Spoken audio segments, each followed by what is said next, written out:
Organizations like the KA-LAN services have provided services to the younger age group of the deaf population for more than 2 decades.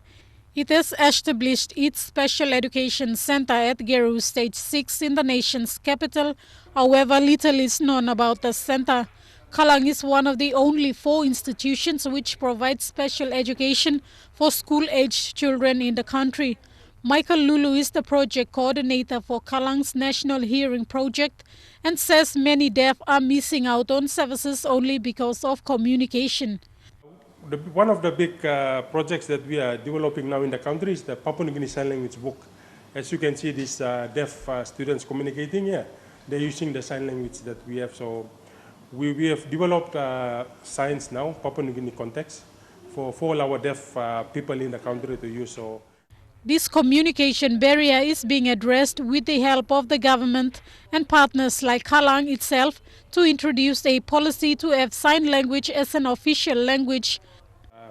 In the country nowadays, you will see that a lot of our deaf people are missing out in services because they cannot understand or communicate. Especially if a deaf person goes to the doctor, it will be very difficult for him to communicate with the doctor and say, oh, I have this type of sickness or missing or something.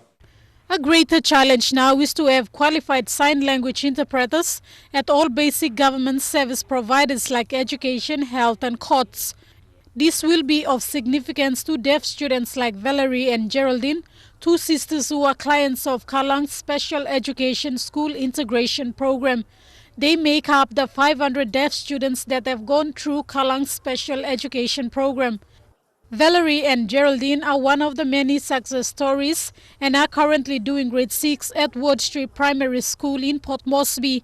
These sisters have been scoring excellent grades in school because they have the same teacher since 3rd grade. Michael says there is an even greater challenge waiting ahead as they progress higher. For now, it's easier for Geraldine and Valerie because they're in primary school. But as they move further into secondary school, classroom learning will be difficult for the both. And that is one of the concerns that has been raised by KA-LAN services to have interpreters in classrooms. Michelle Amba, National EMTV News.